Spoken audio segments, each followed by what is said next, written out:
Hello, you beautiful people. Welcome back to the Long-Term Podcast. I'm your host, Advin Villa.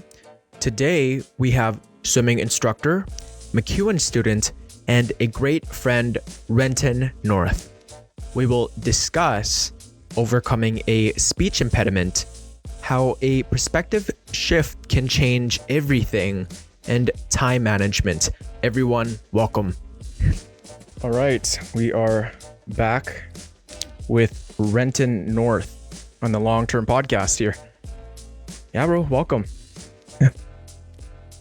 Tell me a little bit about yourself. I'm a swim instructor. I got into MacEwan for Bachelor of Science, which I'm really excited about. It's gonna be dope. Then, yeah, that was Cool. What's overcoming a speech impediment? Can you share your journey with us on how you first discovered your speech impediment and the initial stages, challenges you faced? Yeah. So I didn't really discover it. My parents did. It was with the R sound or the R noise. So it was like that. So I couldn't say Renton. I kept saying Wenton. Yeah. Or like Riley. I kept saying Wiley. So it's kind of like cute, but then as I grew up, it was like annoying because I couldn't say my name. So then my middle name's Jackson, and Tate couldn't say Renton when he was growing up. So he would always call me Jack. So then Jack went to elementary because we went to the same elementary school. So then everyone changed my name from Renton to Jack. So everyone started calling me Jack, which didn't help my speech impediment. I would say one big challenge about having a speech impediment is just like getting that confidence to talk. Because the more you talk, the more you understand. Not really understand, but the more you practice saying the noise that you struggle with. For my example, it was R. So I should have been saying Renton just to practice that R sound, but then I didn't. My name was Jack. I hear that if a kid does have a speech impediment, that the parent's job is to not acknowledge it, because as soon as you emphasize that, oh, this kid has a stutter, and then you hone in on it and you make them all insecure about it, they just become like really honed in, and then they get into this like negative feedback loop, and it actually makes it worse. So when they found out that you had this speech impediment, how did your parents go about it? They immediately put me in like speech therapy with countless of like speech therapists, but it was all like under the Alberta, what's it called? It was all free because of like Alberta healthcare. But it was working to a degree, but it wasn't really going anywhere. But back to your like question, where if my parents told me, they did tell me, and honestly, I didn't really care, because even then, a lot of kids couldn't pronounce a lot of sounds. Like just in elementary, like grade 1 to grade 3, not a lot of people could but say certain noises. So I kind of fit in, so it was fun. Yeah, but when did you realize that this was something that you needed to take seriously? Because sure, when you're a kid, it's fine, right? It's all cute, but there comes a stage where, whoa, like there's girls in the play, and then there's the friend groups, and you become more self-aware. You know what I mean? Yeah, probably grade 5 to 6. Because going into grade 7, I was leaving Short Park, going to Father Michael Troy in Mill Woods because my dad teaches there. So I was going to go there, which I didn't know a single person. So it was a brand new school. So I was like, okay, I got to take this seriously. I got to say my R's. Because that was like my second redemption at the R sound. That's when I kind of took it seriously. So without any training, did you just like say that a bunch, or like did you try your hardest? Like, what can you describe the inability to say the R? Like, did you wanted to say it, but then your thoughts wouldn't align with your speech? Yeah. So I want to say like Renton, but it would always pronounce Wenton, just because, what's it called? It was actually my muscles were underdeveloped in my tongue. My tongue muscles were underdeveloped, so they weren't up to like standard to say the R sound, so I couldn't. Wow. And it's crazy how far you have come, hey? Yeah. Like for a person that had trouble speaking and pronouncing their R's, you're now able to have just no trouble saying R's at all. And then you could say Renton just fine. And what strategies or techniques have you found most effective in managing and overcoming your speech impediment? So coming back to the muscles underdeveloped, we saw this one speech therapy specialist, which had me like working out the muscles in my tongue, which was kind of cool. Like I had a string and then weights on the string, and then I was pulling the string up with my tongue and lips. So then it kind of got me to work on my tongue, which then I was able to pronounce the R sound, which was really cool to see like it actually pay off, all that work to pay off. And then it kind of made me think about my life, where it's like if I put in more work, I'll get more out of it. Yeah. I'm a firm believer there's always a solution to everything. Okay. And there's a problem that arises. And as long as you put in the work, really anything will get solved. Anything. And maybe not necessarily to your expectations, but it does get better. Whether you hone in on the mindset that you have towards the subject, the dilemma, or whether you just straight up find a solution. So they put a string around your tongue, and then they just like what would this a doctor did that, or a psychologist, or I don't really know. I assume some doctor, just because they knew how mouths were like developed, what areas are more common than others. But it was like I had a string coming down here, and then I had a weight, if you can see it, like this. And then I would pull the string up with my tongue. I would force the string on the top of my roof, and then it would pull back, and then I would just lift the weight. And then you would increase the weight each week. Like progressive overload. Yeah. Just to like lifting, bro. Yeah. That was awesome. It was really cool to see. When you had told me that when we were working out, like that was just something so new to me. And when you tell people that, are they just like perplexed or like, whoa? I don't even sound like I have a speech impediment. No, anymore. you don't. No. So this tongue exercise just strengthened your speech, would you say? And then made you say the R word now. Had you not done that strength exercise for your tongue, then right now you wouldn't be able to say the word R. I would have to position my tongue every single time I want to say an R word or R sound. I would just have to make a position with it and then say it. But now I can just like casually say Renton or Riley or Rod without positioning my tongue, which is kind of nice. That's awesome. Yeah. How has overcoming this challenge impacted your confidence and interactions with others, both personally and professionally? Honestly, it kind of regained my ability to speak normally. Like I would avoid all these R words, like I don't know my name. I would avoid all of them.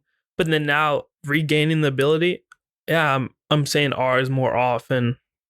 They're probably the most word I say now, just because I can say it and I'm like feel good about it. But it also taught me a big lesson about resilience, where throughout elementary, like grade 1 to 4, we weren't seeing a lot of progress. So then I kind of like gave up mentally, kind of lost hope, stopped believing in myself.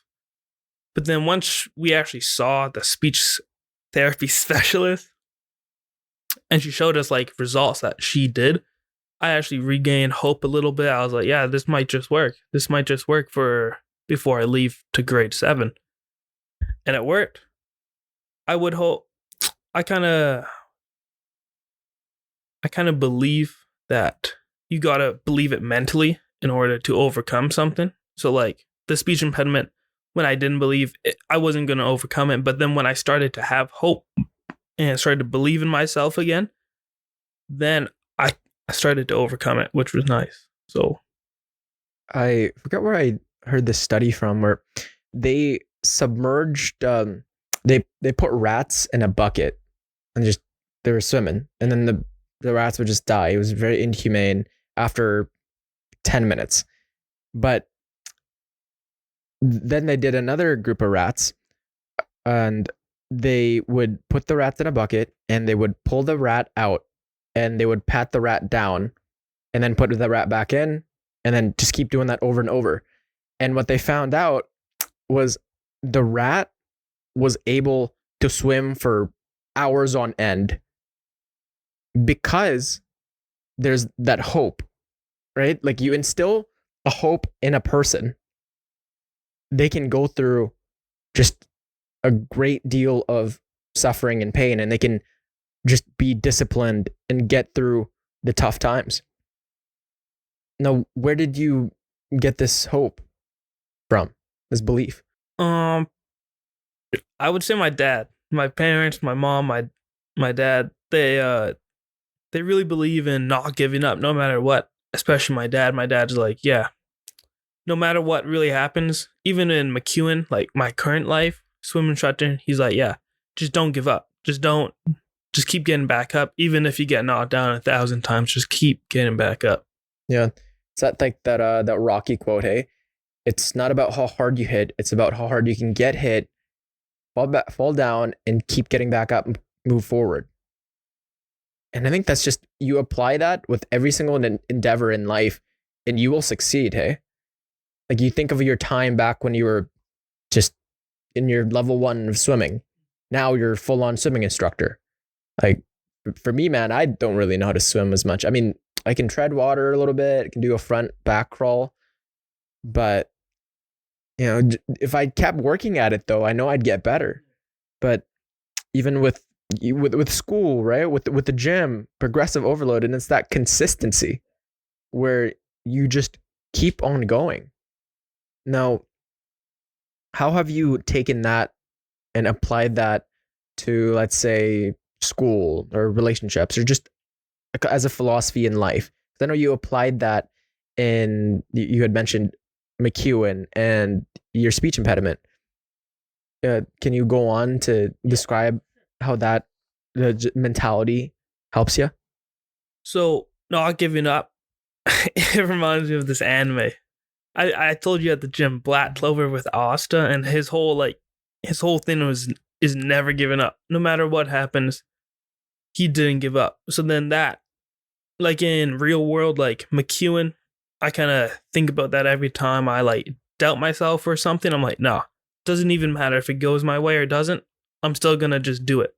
Still gonna get in there, put the work in, and just see what I get out. No matter how many times it takes me. Yeah, dude, it's amazing. I've also seen that anime, and it's amazing to witness that these fictional characters push themselves beyond their capacities and break boundaries and level up. And I also, when I go through tough times, there's this one, it's called Ghost Files, Yu Yu Hakusho. And this, the main character had just had his best friend killed, and he was on his last breath, and the bad guy was coming out to get him. Just his level was just so much more, but this like courage that got instilled in him, and his why was all getting looped in his head. All the memories of all the hard work he's put in, the memories of the compassion and love from his family, his girlfriend. And he was able to muster up courage to defeat the bad guy. And I feel like that kind of mentality, or taking stories from fictional characters, could really empower us, eh? Like I often think about like movies too, like Pursuit of Happiness with Will Smith in it. Have you seen that movie? No. Yeah, well, he's just like this single dad, and he has to like support his son, and he loses everything, like his house, his wife leaves him, and he's got this son that he has to look out for, and he just doesn't give up. Like no matter how tough life got, he just didn't stop, man. So is it just that character that you think of? Are there any other ones? No, there's a couple more. Let's hear 'em. There's like in Naruto, Rock Lee. Mm-hmm. Have you heard of Rock Lee? He gets like his arm and legs like crushed. Yeah. But then the next day he's doing like one-armed push-ups, handstand style, just not giving up, still training, which I was like, yeah. Kind of empowered me to keep going. You know Adesanya for the UFC? Oh, he like watches a lot of Naruto. He's like this MMA fighter. He just like he does like the Naruto runs, and it's not cringe at all. Like he's actually like a good fighter, so he can do stuff like that. And he'll just like drop a bunch of like anime quotes. That's like Dustin Poirier. Yeah. Have you heard of him? No. He doesn't give up no matter what happens in the fight. He never taps out. He just keeps like throwing hands. He's Just an MMA guy? UFC, yeah. UFC? Okay. He fought recently, but he lost. But I'm like, Yeah. he'll get back. We still up. love him. He'll come back. Yeah. Yeah. Still supported. It's like the mindsets that we look up to these people. Hey, it's like that relatability. It's like I could use that mindset. Like I totally feel the way he does. Like when they make the facial expressions, like when they're at their last breath and they just still get back up. I feel like it's so human. Another character from Black Clover is Yami. His whole thing's like pushing past your limits. So when I don't think I can do something, like whether it's the gym or school, like I took all 3 sciences, which was a big challenge, but like especially in physics 30, I'm like, damn, I don't know if I can keep going with this. He's like, just push past your limit. So then I keep pushing, and then it's good, successful. Yeah, when you're at that point where you're questioning yourself, you're doubting yourself, and you go, am I really cut out for this? I think those are the most important times because you grow in those times. Like, do you really grow if you're just comfortable? Like if you took a class that was easy, right? You breeze through it. You don't really have to study. You already know it going into it. You get 100% on every single test. Or if you're just sitting down, you chillax day, you have nothing to do, you're not growing in there. No, you grow through the times where you're questioning yourself and you go, I'm not going to stop. Like I'm still going to keep going, going to align my values with my actions and do the best that I can. Be the best version of who I yourself. am. Yeah. I also find it's more rewarding putting in all this work and then seeing the mark you get.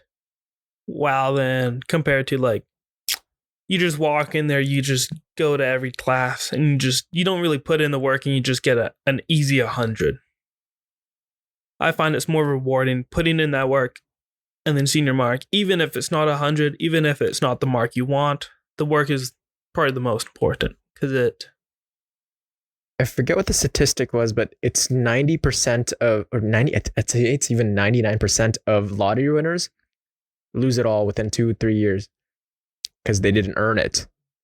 The people that were just given wealth, were just given the status, given what other people would deem successful, whether it be fame, wealth, even the nepotism, where you're just given a role. It's not fulfilling. That's why you see that these children who were successful as kids or actors, their parents did all the push-in and they didn't really know if they really truly wanted it, but their parents were the ones who like really made the phone calls, made it happen. They turn into just like not good people later on and they seem unhappy. It's because they didn't work for it. Right? Like anytime I'm given anything, I don't feel as good as compared to when I put sweat, blood, and tears for it. Like imagine if you just woke up and you had this just defined triceps, you were able to bench 350 and shoulder boulders. It's like, no, you just lose it all in a couple months because you would just quit at the next feeling of pain. I also I believe in consistency is the key. So like back to Osta, even my speech impediment, I just kept getting back up. Consistency. I kept doing the work, even if I wasn't seeing the progress I wanted. Like from grade 1 to 4, I was going to speech therapy lessons like every week, sometimes twice a week. still not seen an improvement, but I still kept going. Thanks to probably my mom. My mom was pushing me to go. Sometimes I didn't want to go, but then she pushed me in. Yeah, it was good. Good thing she pushed me. Well, it's that encouragement too. And I'm a firm believer of we do not get through this life alone. Like we need to be able to connect with others, whether it be our family or friends, and direct them to a route that is optimal for their future. And so they can go about the world, and when they're faced with dangers, they have the right tools, right? And your parents did that. And ultimately you've been very, you've been equipped with all these tools of discipline, consistency, and just that resilience, right? I think the human spirit, man, it's very powerful. Hey, have you heard of the indominant human spirit? I have not. Where it's like, it always pops up on my For You page or YouTube For You page. And it's like, no matter what life throws at you, the indominant human spirit will always get you to get back up. It'll be there by your side to be like, hey, get up. You're not done. You're not finished. There's still more to do. Yeah. There's this quote by Socrates. It's not exactly word for word what it said, but I'm going to paraphrase. It is a shame for a man to grow old and weak and not see what the body is capable of. Right? Like to truly know what you're capable of, you have to really get back up after you try, fall back down, get back up. And it's the reward we had talked about, like the feeling of fulfillment, the feeling of that positive reinforcement after you work towards something, like that, the speech impediment you got. That's probably like some of the most fulfilling feelings you've had after you realized, okay, I can pronounce my R's now. I don't have to worry about speech. Mm-hmm. Right? Yeah. It was a big relief off my shoulders. Because some days I'll be like, I'll have my tongue position and then I'll still say it wrong. And I'm like, oh, and I get upset. And when you get upset at those setbacks, what did you do? Honestly, I reflected about it. I was like, what can I do differently to get my tongue position in the right position? So sometimes I would say it just by myself, but then sometimes we would go to speech lessons and then they would help me. I would ask them questions and they'd be like, oh, you can just do this and this and it'll help. Yeah, there's always a solution, okay? And maybe you didn't you didn't look at it from this angle, but then somebody points it out, you go seek help, you do your research, you try a different method. If you can't do it on your own, you seek professional help. And there are answers. There's so much information out there that we can go through our entire lifetime learning about one topic. Would it be about sound? And you could look at the different microphones, you could look at the frequency, and you could look at the science of it, you could look at the history of it, and it still won't be enough. You probably scratch that 5%, but it's deciphering what matters truly, what matters to you and what's helpful right now. Because I could just consume all this, like drama alerts and PewDiePie, like, and I did back when I was younger. But now, if I did that the whole time, there's just so much fluff out there, and you got to find the solutions to your problems now, because if you waste them worrying or doing things that do not align with your values and do not get you anywhere, then you risk a life not worthy of living.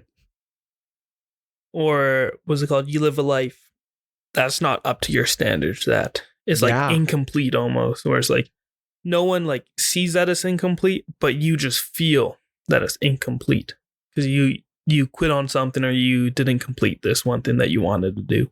Like you yourself know that this isn't what you're truly capable of. Like we all have that in us, eh?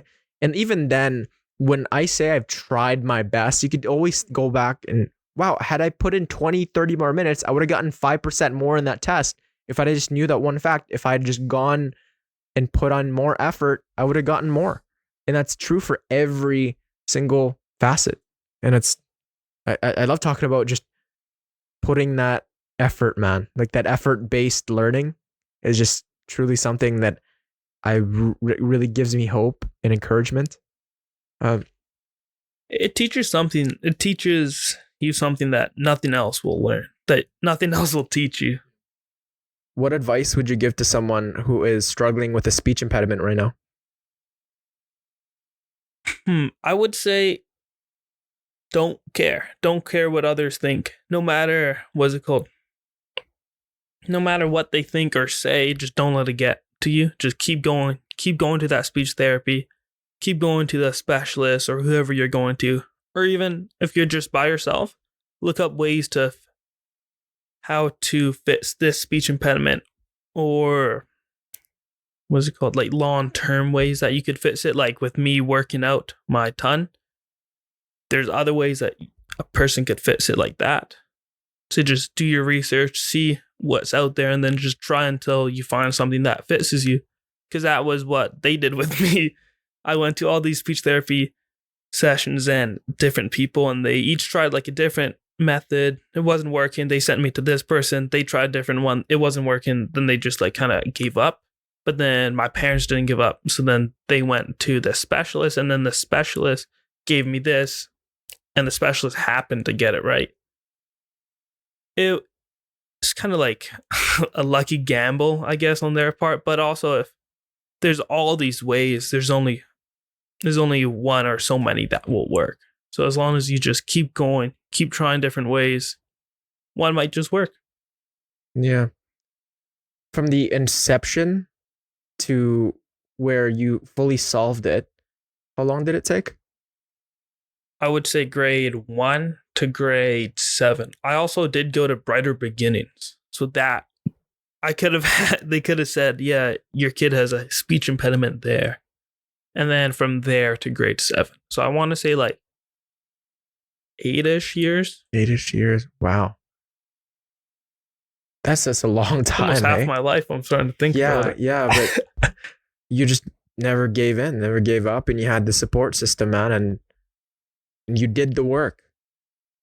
And look at you, right? You look back, and that's just now it's just a cool story you tell everyone about resilience and discipline and consistency. It's also like a pivotal moment for me. Just seeing that not giving up can actually give me results, which is nice to know that it actually works. So then you could apply it to like school, work, your social life. So everything. Yeah. So was there a specific event, or with how a perspective on life can change everything, was there a specific event or realization that significantly shifted your perspective on life? I would say throughout high school, from grade 10 to 12, I would dread stuff. I found I would always dread like final tests or final exams or diplomas, especially this year. I found I dreaded my Math 30-1 and then my LA Part B. Like the reading comp, I really dreaded. But then I find when I would dread stuff, I would worry about it and then stress, and then I wouldn't be able to study right. I wouldn't remember anything. And by the time I would get to the test, I'd be like, uh-oh, I forgot everything. And I'm going purely off gut instincts. Oh, excuse me. But then I found when I would change my perspective, shift my angles, look at it differently from like, I don't know, like a positive attitude, picking out the good and the bad, I guess you could say. It would lead me to become more motivated to study effectively and efficiently. So not doing one questions, oh, what's this on my phone, and then scrolling for a little bit and then doing another question, just pounding back-to-back questions all the time, seeing in ways that I could improve or seeing different ways I could do it. I love math. Math's my favorite subject because there's all these different ways you could solve a question. Not so much in calculus. There's only a couple ways. But just in like dash one math, I found there's so many different ways you could get to this answer, which I really I like. I like that. Yeah. So you dreaded doing the difficult endeavors in life, whether it be about school, and we had even talked about leg day when we were working out, and you told me you dreaded that too. But you've found that the lessons that you learned within the pressure that you felt and prioritizing the difficult things actually made you learn more, and the different solutions that come about dealing with those problems, whether it be like the math 30-1 problems, have made you realize that the perspective you have about dreading these things was futile, and there is actually positivity in running to the path of most resistance. Yeah, that came to me after I did all my exams and stuff, because when I would dread, so let's take the English part B, the 30-1 English reading comp diploma. I was dreading it because I'm like, oh, there's like 70 questions, there's all these stories. I don't know if I'll do good, but then after I do it, if I do something that I'm dreading, I'm like, oh, I could have put in more. I could have done more. I could have highlighted. I could have just thought about it more. So then that kind of led me to saying, hey, I'm done dreading. I can't do this anymore. It just leads to like so much wasted potential, I call it. Because it's like you could have put in the effort, but you didn't want to because you were dreading it. Back to the leg day. The leg day, yeah, I admit it. I'm like, some leg days, I'm like, I don't want to be here, especially when I go in the morning or at night. I'm like, I'm tired. I'm like, oh, I don't want to do this. Just so then woke up. Yeah. So then I go a little lighter, but then I'm like, no, I'm here. Why not go heavy? Why not do the fun work? I find lifting heavy is kind of fun compared to lifting light. But so I'm like, I'm here. I got to have fun. Why not throw in 3 plates for a squat? See how many? Just keep going up. Jeez, man, you're the beast. I say, what are they feeding you guys these days? All greens. All greens. Yeah, that's fascinating that at such a young age you've already developed all these tools that align with your values and just pushing yourself. And certainly I think you will go far in life, bro. I believe so. So how has your new perspective influenced your daily decisions and long-term goals? That one, last Sunday it happened. Last Sunday, okay. Last Sunday I had my National Lifeguard recertification. So they have some 5 physical standards that you must meet. Otherwise you'll fail and then you'll have to redo it. But I need to keep this, like, what's it called? I need it for swimming instructing. So if I didn't recert it, I would have to quit because I wouldn't be able to teach for a while and then until I would re-get it. So then I had a lot of pressure on me because there's only one thing I struggle with in the entire physical standards. It is the distance swim. You swim 400 meters, which is 8 laps there and back in less than 10 minutes. That's the one that I'm like, oh, I doubt myself in because last time when I first got my National Lifeguard, I got 9 minutes and 55 seconds. Wow, for 5 seconds. Just right off the cuff. I was really tight and I was like, oh. Before that, I even trained. I started running, doing cardio, but not intense cardio. This time around, I would swim every week since I bought the recert swim, and then do intense cardio on whether it's the bike, get my heart rate up to like 168, 170ish, so almost like I'm swimming, but not really. Which on it paid off. It worked a lot. Like while I was training it, I did 9 laps.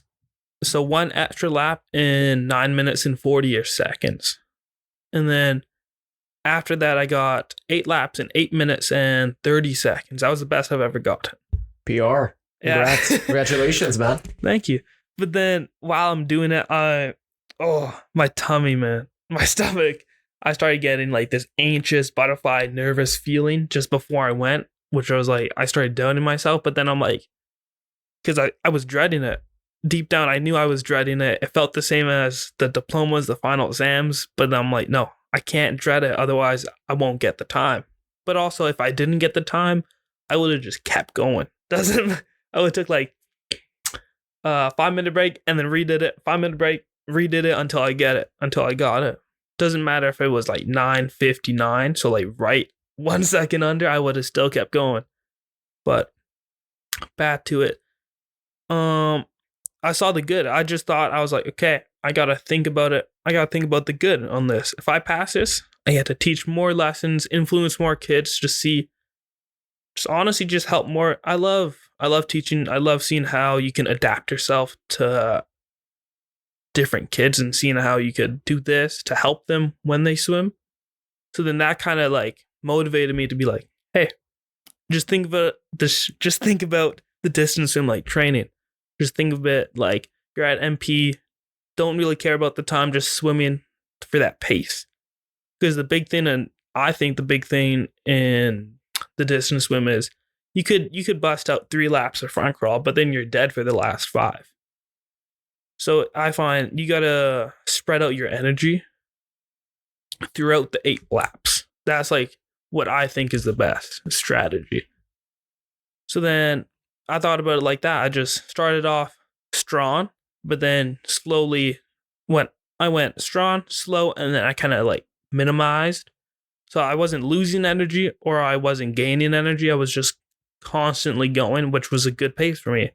And which then I got it in 8 minutes and 15 seconds. So it was like a new PB. But it was that just thinking of it like a different perspective, thinking of it like seeing the good in it, saying, hey, this could benefit my cardio. It would lower my risk of heart disease, cardiovascular disease, heart attack even. Just generally helps the body. So I thought about it like that and be like, don't think of it like if I don't get this, I lose my job. Yeah. I lose all this. Because you can still get that back. You can still get that back. You just go again. Yeah, you just keep going until you get it. That's fascinating that you dreaded this exam that you had to take, the 10 minutes, 8 laps, and that perspective shift of going, okay, sure, this is a test, but the training towards it reduces my risk of cardiovascular disease. It ups my health. I'm going to feel better. I'm going to interact better with other people because I feel healthier internally. And then when you're engaging in the training, you witness the growth that you set for yourself. And you see that, oh, I was once that just it was 9 minutes and 55 seconds. Now it's what, eight minutes? Yeah, and 8 it's just, and 15 seconds. Yeah, and it's just, you realize when you were at 9 minutes and 55 seconds, now it's 8 minutes. It's like, I put in the work. Like I did it. And it's one thing to just read something. Hey, because I watched this one post. I forget where I saw it from. I think it was like TikTok. This guy was saying, like when you toss your phone up and down, kind of like, like when you slide your phone and you kind of just spin it up in the air, you catch it easily, really easy. We all do it. But as soon as it's off like a terrace, it's off like you're on the stairs and it's going to drop and break, then there's a lot of risk and you put in so much emphasis on it and you start to feel that the pressure. Yeah. And that bogs you down and that plagues your mindset, and your natural way of thinking is inhibited because you're placing so much emphasis when really, if there was nothing, like if there was no risk and like there, like if it was just on the floor, it's gonna fall on the floor, then you'd be fine. Right? We place so much emphasis and pressure on ourselves, on the exams, on the performance, like when we've done it countless times prior. Now, if there's actually a chance you're gonna like fail big because you didn't put in the work, yeah, of course, like panic. Maybe you might need the adrenaline. That's like the pressure did get to me on Sunday when I was researching. It was like all this pressure, but then I was like, if I just think of it like I'm at MP, I'm just training, all the pressure kind of like relieved off of me. I was like, yeah, it was good. And if you failed, you failed. Then you get back up again and you try again. So what if you didn't complete it in under 10 minutes that time? You're going to go again. It's not like life or death. I mean, if it was, then it'd be like, okay, like they're going to execute me if I don't finish this. But no, you're just going to retake it. I feel like that's a lot of students too. And in university right now, I see so many people that put on their entire time and energy to worrying about the exam that's coming up, their finals. Oh, what am I going to do? They're not going to take me. Some of my friends want to go to med school. Some of them want to go into their masters, and some of them want to get a high GPA. Just do it again. And if you got a bad mark, try harder next time. To put in pressure on ourselves just is pointless, because there's so much more to life than grades. And like there's relationships. Think about like planning. Do your best. Okay, if it's not enough, if you're not cut out for it, maybe it's time to choose another like route. But just try your best, whatever that means. Yeah.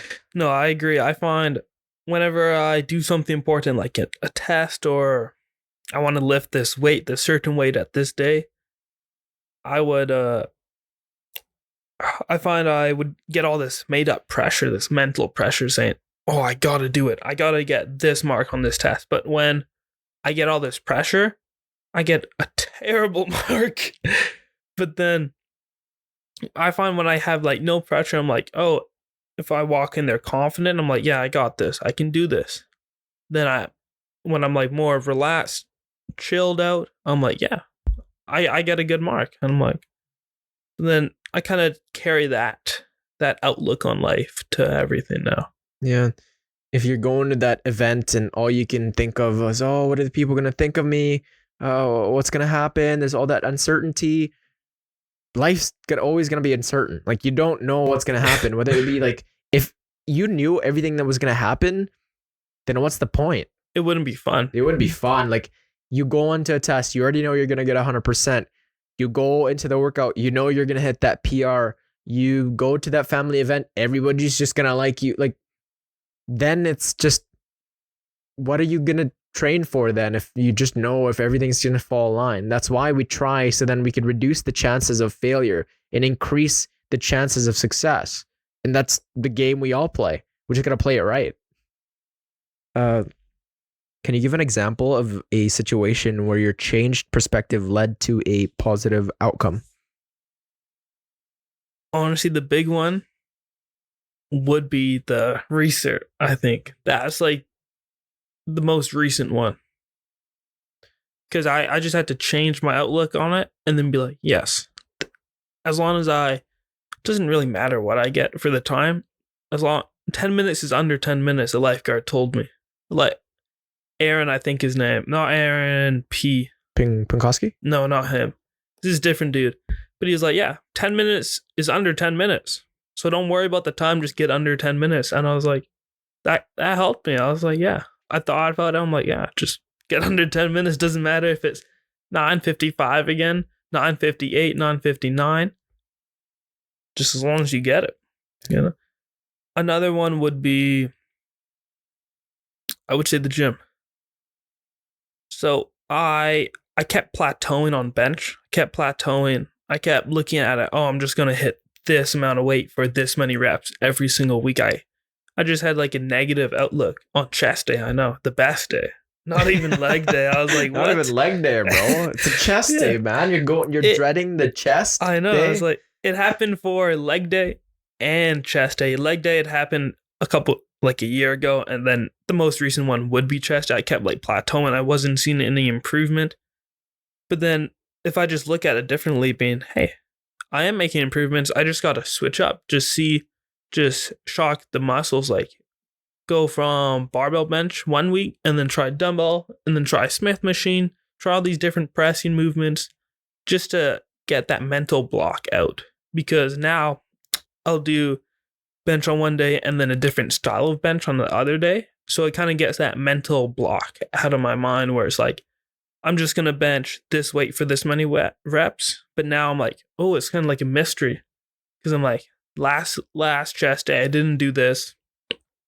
I want to see if I improved, if I could get one more rep, another half rep, another just push up. That's still good in my opinion. It's still worth it. Yeah, bro. That's the way you do it. Like you switch it up, right? Maybe this exercise, because if you forget who said it, but the definition of insanity is doing something over and over and expecting different results, right? If you're gonna do something, maybe do it differently and like you get another outcome. Like if you hit at something with the same strategy and you're unhappy with the results, maybe it's time to switch plans. Switch it up. Yeah. Try something new. See what works. Kind of like going all the way back to the speech impediment where it's like they tried S. Let's say they had 10 methods, 9 of them didn't work, but one might just work. So it's like take the coldest showers, man. Like not to flex, but you know, nothing like Wim Hof level. You ever heard Wim Hof? No. He's like this guy in like the Scandinavian guy who ran a half marathon in like board shorts and bare feet. Damn. Yeah. He ran that full one and he meditates in the snow, like with just shorts, with shirtless as well. He's hardcore. So That is, yeah. I've tried to take cold showers before. yeah. It usually happens when the water doesn't heat up fast enough. I'm like, all right, I'm going in. Going in. Like, I'm gonna be late. I gotta do it. Yeah. You're yeah. Give my towel. I'm like, bro. Every time like it's cold outside, there's no heat. I'm in there and I'm like, it's it makes minus 30. Winter feels so much nicer though. Yeah. It's like, oh, it's not even that cold. It's like a shower. I'm like, Yeah. But okay, time management. As a student and swimming instructor, how do you prioritize and manage your time effectively? Growing up, I was always taught to put academics first before anything else. So that's kind of what I still do that. I still put like school, or it's going to be MacEwan first before anything else. But in the summer, it's nice. It's nice. You don't really have to, you don't really have to balance or juggle anything. In the summer, it's nice. You just kind of like relax, chill, just cruise, go with the flow. Yeah. But then when it comes September or January, you really gotta lock in. So I do all my school stuff first. Like as soon as I get home or whenever I can, I'm like school stuff first and then finish the rest. Grind time first, and then you look forward to that movie, that show. It's almost that like game. It's almost like that reward system where it's like you do this, you do school, and then I'm like, oh, I'm done school. I can go to the gym, I can clean. So that's kind of what I do. I kind of don't think of like, a lot of people don't like cleaning. I enjoy it. I clean my bedroom and bathroom every single week. Every weekend I clean it. I think Saturday, sometimes Sunday if I'm feeling lazy. I'll do one on each day, so then I don't have to do it throughout the week. Like almost, I was talking to you about them at the gym, the daily resets I call it, or like the weekly resets. There it is. You're telling me. Yeah, so it does help because I find when I clean everything and I study more effectively. I don't go off topic. Like when I'm studying and I notice this dust, I'm like, oh, I gotta clean it. And then that leads me to cleaning my entire room and not studying. So then you enjoy cleaning. Yeah, weekends are really important, I find. Also, just seeing the good in the bad. Like, a lot of people don't like cleaning, but in my opinion, I'm like, oh, it's kind of like a break from whatever I'm doing. Just freshens up my mind. Have you always liked cleaning? Or is this another perspective shift? Another perspective shift, I'd say. Which honestly, it really helps for time management. Because I could do I wouldn't have to clean throughout the week. I already did it on the weekends when I don't have to work or anything. I just do my cleaning on the weekends so that I don't have to do it during the week. And then that leads me to, hey, I have more time. I got this. I can do this. I can even play video games someday. And bro, that the cleaning of your environment is so imperative to be able to decipher which is which. Okay, that's a place for my clothes. This is a place for my keys. This is a place for my wallet, and everything's just there. Versus on days where nothing's clean and the days where everything's scattered, it's chaos. The time it takes getting to work, getting to school, getting ready for something doubles because you're trying to find certain things because they're not in their correct place. Right? It's good to just organize your room. I find that it's like someone's room, it correlates heavily on their mindset. Because if it's like you got a scattered mind, your room's probably scattered as well. I think that's maybe not true for every single person, but from what I've personally, for me, and just from what I've seen with my friends, seems to be the case. Also, I find cleaning, it brings the habit of just organizing, just naturally being like, oh, this shouldn't be here, this should go back, and then you kind of know where things are. You aren't like spending time looking for stuff like you said. Yeah. It's like it's just automatic. And I became obsessed with habit books 2-3 years ago. And 50 to 60% of our habits or our tasks in a day are just all from habits. Like when you wake up first thing in the morning, what do? Do you grab your phone or do you get up? Do you make your bed? Do you brush your teeth right away? Like what do you do? And you're not like, you're conscious, yes, but you're not like there. Like you're there, but you're not fully there. And even the drive to work, like it's all just habit. Like you're not thinking actively unless it's the first time, unless it's like a new place. Like let's say you just got hired to this new job, you're putting it in your GPS and you're actively trying to figure, oh, where is this? It's like effortful processing at first, but eventually to alleviate the tension in your brain, it goes to automatic processing. So when you were a kid, brushing your teeth was like you had to put in so much brain power versus now you're thinking about like a million different things versus when you were at the gym first, when you were doing your first chest exercise and the bench, squats, deadlifts, you were actively engaged in it. And you're looking for the form, whether you're doing it right, you're asking questions, you're questioning yourself versus now you've already gone a decent amount. You don't really think about it. It's more mindset now. Am I going to go? Like you don't really think about the form.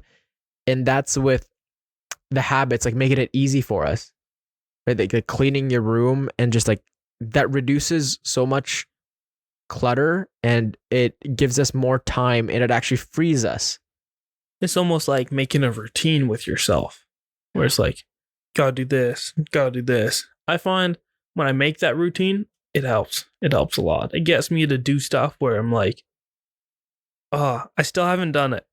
12 years of school, I still haven't done it. Is just to look over my notes once a week. Just once a week. That's all I'm saying. Look over your notes once a week. I did it for one semester and that was it. Never again. But isn't it so, wasn't it so freeing? It worked so well. Like it improved just like knowing stuff off the top of your head. And it's like, yeah, I know that. You get more confidence in it, I'd say. It's just nice. Because memory consolidation, for us to learn, we need to process it in our sleep, hey? And it's that constant exposure of you read something, eventually it gets uploaded into your brain because you're constantly thinking about it.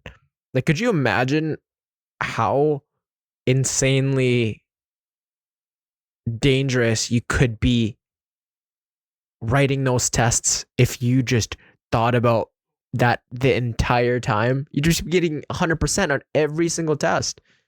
But it's like, we all got lives. Yeah. You know? Or just doing that little bit. Yeah. Like it's 5 minutes of studying just every night, just doing that little bit of work. It pays off huge. That's one regret I should have done during high school. Yeah, bro. Everybody says that. Like, this is the semester. I'm gonna do it. But then it's like goes in the wayside. You get caught up, and you're like, just, oh, yeah. It's the worst when you're like, I'll do it tomorrow or the next week. Oh, I've done that with cleaning. I'm like, I always clean my bedroom. It's my bathroom. My bathroom. I'm like, yeah, I'll do the shower next week. I don't do the shower next week. What I've learned is there is no tomorrow. Like, you could plan for certain things tomorrow, but all you've got is now. Like, that's all you've got. Like, when tomorrow comes, that is the now. Right now is the now, and all you can do is be kind to your future self. Like, are you gonna look back and go, okay, is this the correct action for, am I gonna thank myself a day later? Or am I gonna go back and be like, I should have done that, shoulda, woulda, coulda, ifs? It's like, yeah, it's that great delayed gratification. Going back to, you had mentioned doing all the work first and then feeling the fulfillment, that dopamine rush, that excitement of the feeling of getting stuff done and getting onto the things that you actually do want to do. What are some time management techniques or tools that you rely on to stay organized and productive? To go back to the routine, I liked after like, I find 1 month is like the minimum to get like a routine. At least for me, I find if I do something for 1 month, then I'll keep going with that one thing. Just keep doing it every week, every 2 weeks, every 3 weeks, every single week. I find routines really help. So like the routine of doing homework as soon as I come home, that's a game changer, because some days I'll go to school, then I'll go to the gym, and then that homework will not get done. It won't get done. I find it's all good. I find I have to have like that routine, almost like a checklist, where it's like, my number 1 is school, my number 2 is my personal life, and the number 3 is just like extra activities I have time for, like video games or some. But I find if I check, yes, did academics, personal life, did go to the gym, did eat good, and then extra, I'm like, oh, I can do this mission in Destiny 2. I've been playing Destiny 2 for a little bit. Yeah. I'm like, I could do that. So that helps. Another way is I call them healthy breaks, or you can just call them breaks. I find sometimes when I take a break from like studying for a while or doing something, I just go on my phone. I don't really take a break. I just go on my phone for like an hour. Or it's supposed to be 15 minutes, but it does not end up being 15 minutes. So then in order to like stop that, I call them healthy breaks because I don't go on my phone. Like, I'll be playing music, but that's about it. Only music. Let's say I'm studying for like a diploma or a midterm or test. I'm studying. I want to take a little break. I could go to the gym, do something else that's on my checklist. So like, while I'm doing academics, personal life, I'm like, oh, I could go to the gym, I could get some gas, run some errands as a break, and then come back and study and then repeat. I find that really helps. It also helps me when I'm stuck. Calculus, this happened a lot. I always kept on getting stuck on some min-mass related rates problems where I kept thinking of it from this. It has to be this perspective. There's no other way to solve it. It has to be from this. Then when I find I take a break, let's say the break is cleaning. I clean my room, clean my bathroom. I come back. I'm like, oh, I could have just done this from the very start. And then I solve and then I move on. So it's kind of like what's it called?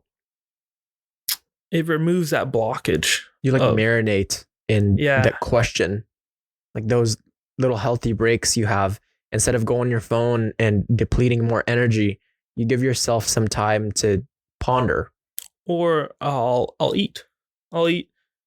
I find when I eat processed food like Wendy's, pizza, I feel so sleepy. I feel down. So Food coma. Yeah, yeah, exactly. Yeah. Carb coma. So when I have to eat when I take these healthy breaks, I have to eat like something, yogurt, fruits, something that isn't like carb heavier. That really puts me down. Something light, something that it's healthy, lots of sugar, like blueberries, apples. Those are phenomenal. I love might sound weird. I love doing cottage cheese and bananas. That's like my go-to. I dip my almonds, walnuts, and carrots. I have those 3 in peanut butter. Okay, that's fun, I think. Yeah? Yeah. No, a lot of people think it's weird. A lot of people are just like, how does that taste good? Yeah. For my case, I'll drink a glass of milk. You know, a lot of people will pour out the milk, or like will drink the glass of milk and then fill it up with water and then rinse the glass. I don't rinse it. I just drink all the milk and then I fill it up and then I just start drinking that as well. Yeah, no, I have that too. And people think like, is that water clean? Like, no, it's just like the residue from the milk. I do almond milk and I do the same thing. I'm like, I gotta get the calcium, the last bit of calcium in here. Yeah. And then you go through a second round after you finish that water, hey, and it's like, there's still a little bit of calcium in here. There's still a little bit of trust. That's crazy. Bro, like, did you get calculus first try? I did.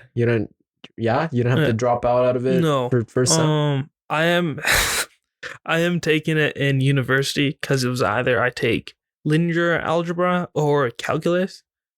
And honestly, I enjoyed calculus. It was better than -1, I'll say. Wow. I found it easier, but also I found it just more enjoyable. Okay, man. It was more enjoyable. That's just I guess you're just bred differently. I'm sorry. I didn't take calculus when I was in high school because like 30-1 is hard enough. But like it is hard. Yeah, but damn, like people would enjoyed calculus. Yeah, people would think like the opposite, where it's like -1 would be harder than calculus, but I found like it was the other way around. Found -1 prims and coms and not probability. It was like prims and coms. I hated that. I think maybe you found -1 harder is because your discipline was just honed in.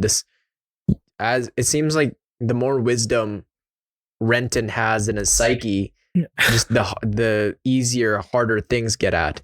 And had you now, if you do the 30-1 now, I don't think you'd find it harder than calculus. You know what I mean? Like I think you'd find it like very, very easy now. It's just kind of like that mental mindset. Yeah.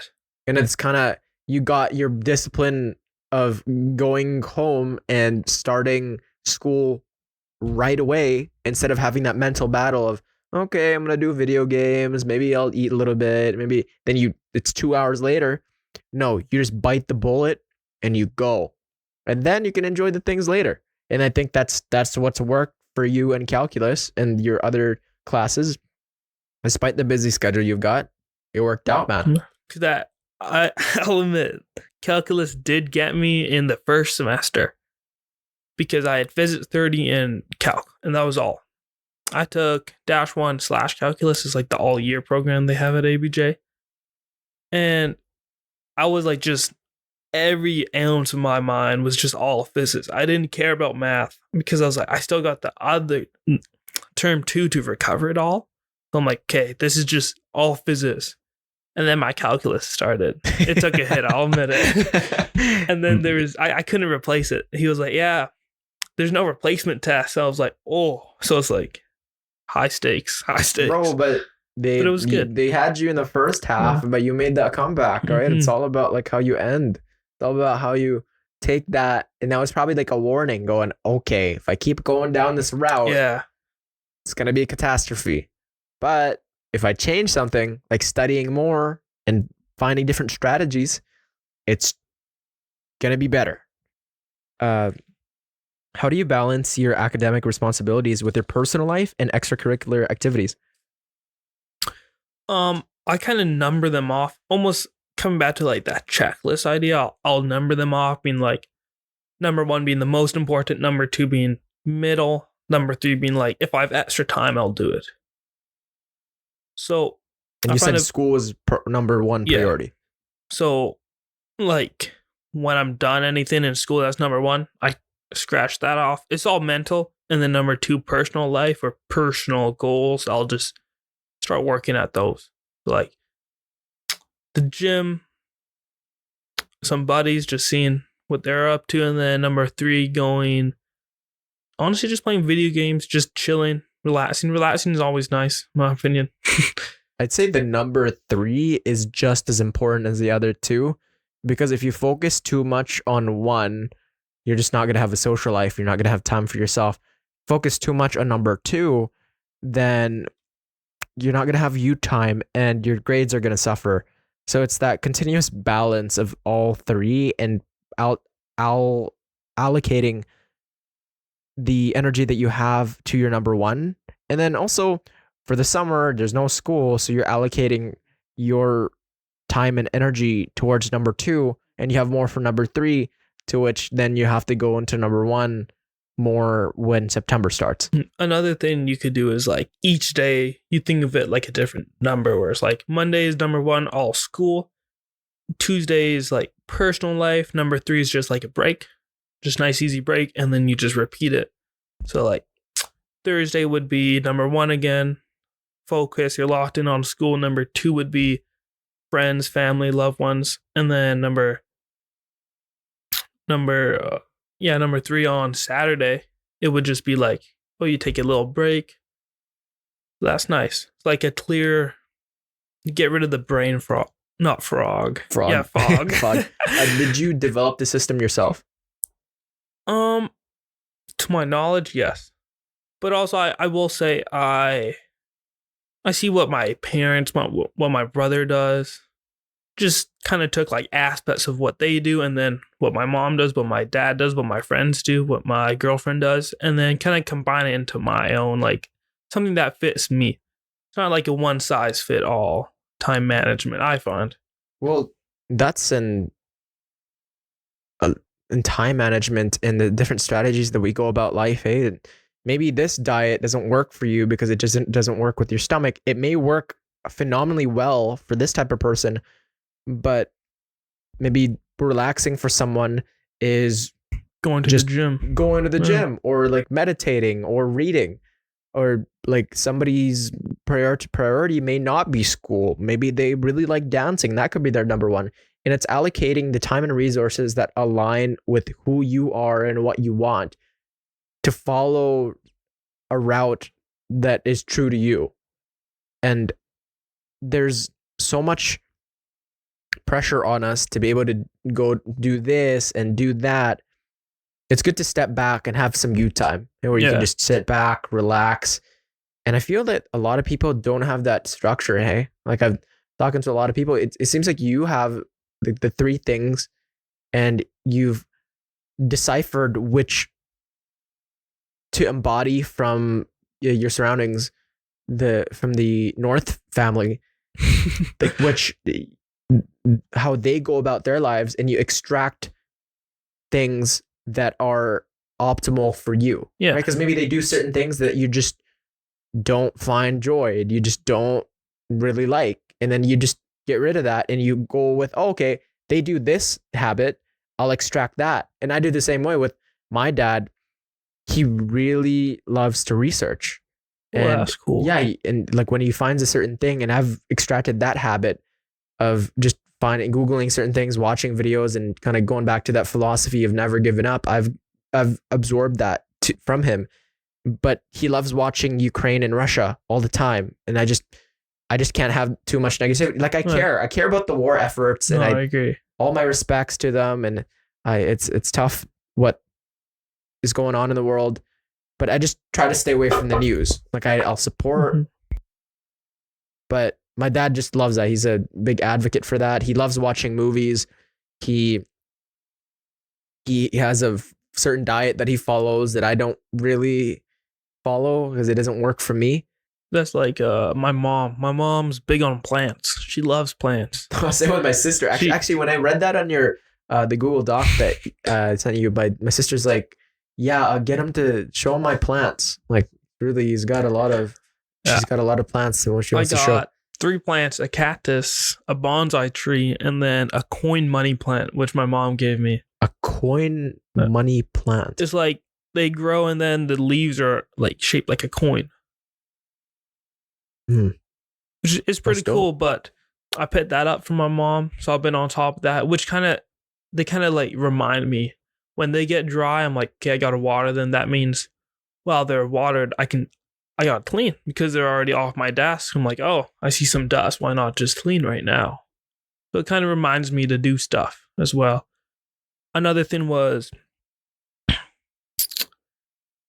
let's say my brother loves his car.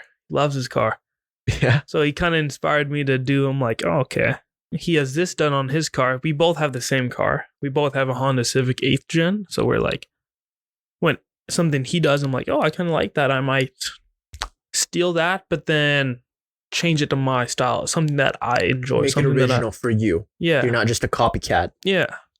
So I'll like see what he does to his car. I'm like, oh, that's smart. I never thought about doing it like that. But just seeing like, oh, could I do it like this or like this? Just seeing what other things I could do. Yeah. Actually, the girl that inspired me to do the podcast, her name's Alyssa Linford, and she also has her own podcast. And I listen to her podcast, all of it, and I derive a lot of good knowledge, and I extract these lessons and like things that I learn, but I make it my own, right? Yeah. It's one thing to just copy it word for word in like structure, but you got to make it your own. You got to add that little twist and make it true to you. It's got to be unique. Yeah. Because then you're just going to go and take everybody's ideas. Yeah, I just don't find that. Yeah. It's almost like studying. There's all these different ways to study. Like you could either read through your notes, do some questions, do quizzes, do tests, get someone to test you. That was something I did do for like bio. I would ask my mom, hey, could you test me on this subject or this unit? And she would do it, and it worked for me. Just trying to figure out what method helps. What method helps you? Yeah. I think a lot of people like flashcards. A lot of people like to rewrite their notes.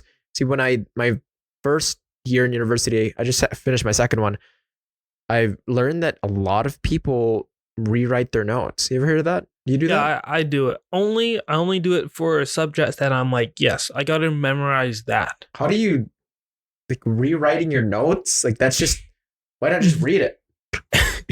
I do it like this, where I'll highlight the important information and then only rewrite the important information, not like like the past of how they figured this all out. I'm like, yeah, I don't need to know that. I just got to rewrite the what they call like the important stuff, like the formulas for like Chem 30. When I took Chem 30, you couldn't memorize. There was no formula sheet, so you had to memorize all the formulas. So then I would write it all out, and it sucked, but it was good at the very end there.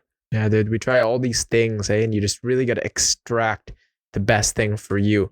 Because whether it be diet, even relationships, conversations, right? You can't, if you go with like Matthew McConaughey's conversation style, that's just not you. If you try to be Dwayne The Rock Johnson, like this is not you, right? You can try to absorb kind of the way they go about things, but it has to be you.